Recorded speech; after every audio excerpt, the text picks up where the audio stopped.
नमस्कार दोस्तों। आज हमारी चर्चा का विषय है उत्तर प्रदेश के पूर्व मुख्यमंत्री और केंद्रीय मंत्री रहे श्री हेमवती नंदन बहुगुणा का। यूँ तो बहुत कम लोग आज की राजनीति में उनको जानते होंगे, लेकिन वो जब तक रहे तो राजनीति में ऐसी शक्ति माने जाते थे जो बहुत सुलझी हुई राजनीति करता था। वो उत्तर प्रदेश के गढ़वाल में, पौड़ी गढ़वाल में उनका जन्म हुआ था 25 अप्रैल 1919 को। और वो उस अपनी पढ़ाई के बाद वो स्वतंत्रता आंदोलन में सक्रिय रूप से शामिल हुए और उन्होंने हर आंदोलन में 1942 हो 46 हो, उन्होंने हर आंदोलन में उसमें भाग लिया। और उसके बाद वो राजनीति में आए, स्वाभाविक था। उसके बाद वो उत्तर प्रदेश में विधायक बने, मंत्री रहे। और उसके बाद जब उनकी राजनीतिक यात्रा आगे बढ़ी तो वो 1971 में गढ़वाल क्षेत्र से लोकसभा के सांसद बने और इंदिरा गांधी की मिनिस्ट्री में मंत्री बने। वो उस समय की राजनीति में अद्वितीय राजनीतिक क्षमता के जानकार माने जाते थे और कहा जाता था कि वो ऐसे व्यक्ति माने गए कि जिन्हें प्राइम मिनिस्टेरियल मटेरियल, जिसमें प्रधानमंत्री बनने के सारे गुण मौजूद हैं, माना जाता था। सभी मानते थे, सत्ता पक्ष में भी और विपक्ष में भी। इसलिए इंदिरा गांधी थोड़ा सा उनके प्रति सशंकित रहती थी और बड़े ध्यान से उनका वॉचिंग करती थी, उनको देखती थी। इसी बीच इंदिरा गांधी ने उनको केंद्र की राजनीति से हटाकर उत्तर प्रदेश भेज दिया मुख्यमंत्री बनाकर 1973 में। एक बड़े सूबे के मुख्यमंत्री बने। अच्छी बात थी कि उनका एक बड़े सूबे का मुख्यमंत्री बनना गौरव की बात होती है। और उन्होंने काफ़ी भूमि सुधार लागू किए, काफ़ी योजनाएं लागू की और उत्तर प्रदेश में उनका सख्त प्रशासन, जो पुराने लोग हैं आज भी याद करते हैं कि बहुगुणा का जैसा सख्त प्रशासन आज तक नहीं आया। उसके बाद इंदिरा गांधी को लगा कि ये शायद सीमा से आगे जा रहे हैं और उनकी लोकप्रियता काफी बढ़ रही है। तो उन्होंने बहुगुणा जी से कहा कि आप इस्तीफा दे दें। बहुगुणा जी ने इस्तीफा दे दिया।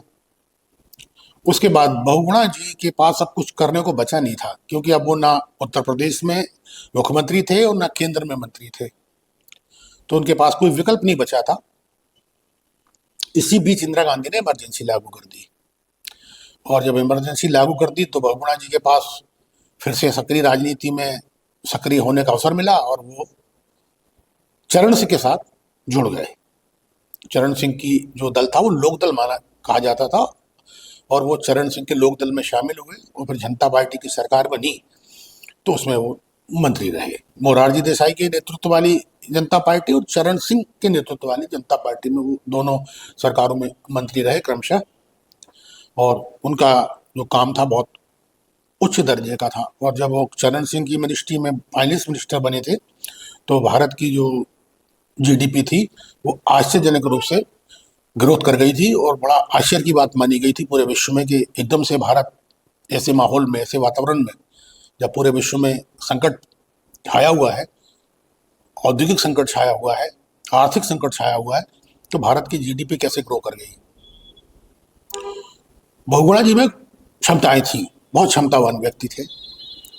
और उसके बाद जब चरण सिंह की सरकार गिरी तो एक बात मैं बता दूं कि चरण सिंह के जो प्रधानमंत्री बने थे उसमें बहुगुणा जी का बहुत बड़ा हाथ था। तब तक बहुगुणा जी की संजय गांधी से बहुत अच्छी ट्यूनिंग हो गई थी, बहुत अच्छी ट्यूनिंग हो गई थी संजय गांधी से, और संजय गांधी उन्हें बहुत पसंद करने लगे थे। तो जब वो चरण सिंह की सरकार बनने का अवसर आया तो बहुगुणा जी की बड़ी भूमिका थी इस सरकार को बनवाने में। चरण सिंह की इतनी चर्चा नहीं होती है बात, लेकिन बहुत बड़ी भूमिका थी चरण सिंह की सरकार बनवाने में हेमवती नंदन बहुगुणा की। और उसमें उनका साथ दिया था संजय गांधी ने। जब कांग्रेस ने अपना समर्थन वापस लिया और चरण सिंह सरकार गिरी तो फिर बहुगुणा जी को संजय गांधी कांग्रेस में ले आए। समय था 25 अक्टूबर 1979 और बहुगुणा जी को अपने साथ लाए। लोकसभा चुनाव में उन्होंने उनको टिकट दिलवाया। वो फिर गढ़वाल से सांसद चुने गए। मंत्रिमंडल का गठन हुआ तो बहुगुणा जी का उसमें नाम नहीं था। तो संजय गांधी ने कहा कि आप चिंता मत करें, जब विस्तार होगा आप उसमें जरूर होंगे। और बहुगुणा जी ने उनकी बात मान ली। इसी बीच एक दुर्घटना घटी और संजय गांधी का निधन हो गया एक विमान दुर्घटना में। ये बहुगुणा जी के लिए बहुत बड़ा झटका था। और अब बहुगुणा जी के पास कोई विकल्प नहीं बचा था। और इंदिरा गांधी बहुगुणा जी को तवज्जो नहीं देती थी। वो उन्होंने तवज्जो देना पूरी तरह से बंद कर दिया था बहुगुणा जी को।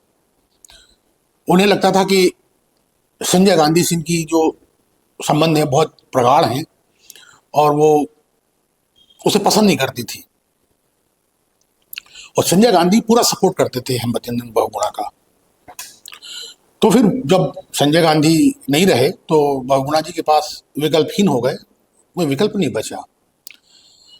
बहुगुणा जी ने थोड़ा इंतजार किया कि शायद कुछ बात बन जाए, लेकिन वो बात बनने की जगह बिगड़ती गई उनकी इंदिरा गांधी से।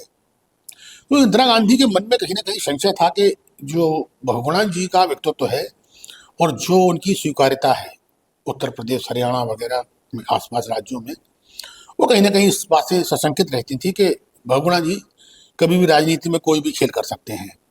और विपक्ष भी इस बात को मानते थे कि बहुगुणा जी बहुत ज्ञानी हैं और बहुत विद्वान हैं। और इसमें कोई शक नहीं है कि बहुगुणा जी बहुत अच्छे भाषण करता थे, प्रवाह में बोला करते थे वो।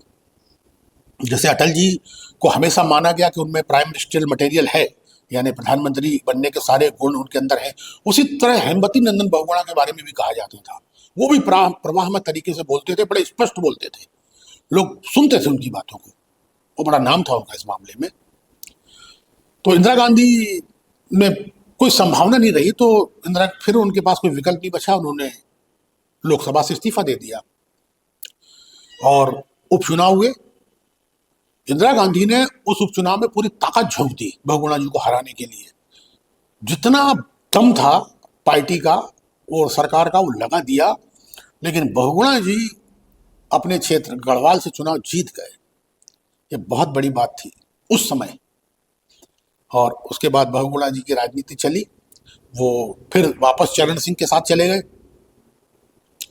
चरण सिंह ने उन्हें उपाध्यक्ष पद दिया, फिर महासचिव पद दिया और राजनीति करते रहे। लेकिन दुर्भाग्य से भारत की प्रधानमंत्री इंदिरा गांधी की नृशंस हत्या कर दी गई। तो जब वो चुनाव हुए 1984 में, तो इंदिरा लहर चल गई और वो इलाहाबाद से चुनाव लड़े लोकदल से, और उनके सामने थे अभिनेता अमिताभ बच्चन।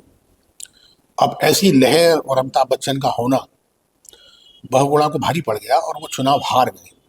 और ये मान्यता थी कि वो इस लहर में नहीं जीत पाएंगे।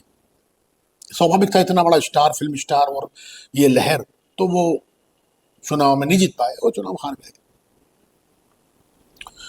इसी बीच चरण सिंह का निधन हो गया और वो लोकदल के अध्यक्ष बने। और उसके बाद हरियाणा में चुनाव हुए तो चौधरी देवीलाल वहां के मुख्यमंत्री बने। एक वाकया है ये। तो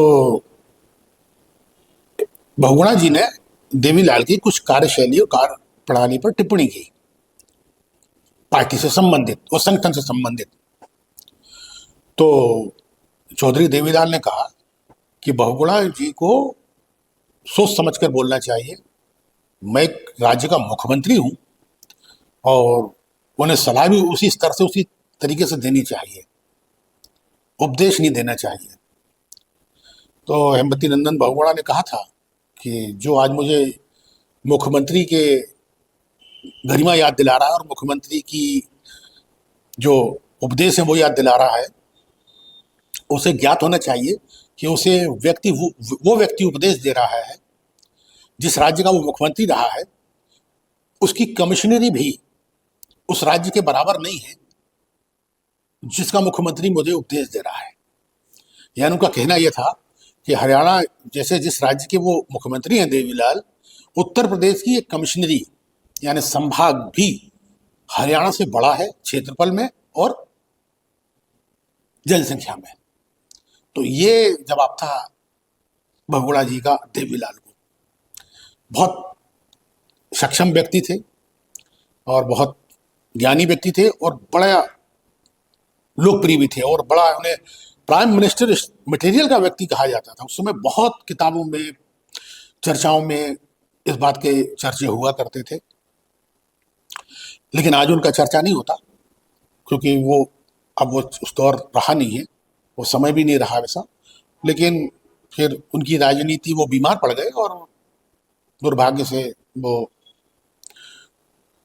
1989 में उनका निधन हो गया। और उसके बाद उनकी लेगेसी उनकी बेटी रीता बहुगुणा जोशी और विजय बहुगुणा ने आगे बढ़ाई।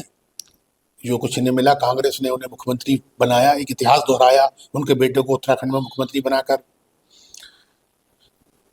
रीता बहुगुणा जोशी को बहुत पद दिए, काफी पदों में रखा और आज वो दोनों भारतीय जनता पार्टी में हैं। और बहुगुणा जी कहाँ हैं, ना वो चर्चा में हैं और न वो राजनीतिक परिदृश्य में है। धन्यवाद दोस्तों, हमारा प्रोग्राम आपको कैसा लगा आप हमें बताएं, लाइक करें, शेयर करें, सब्सक्राइब करें ताकि हम इस तरह के प्रोग्राम आपको दिखाते रहें। धन्यवाद।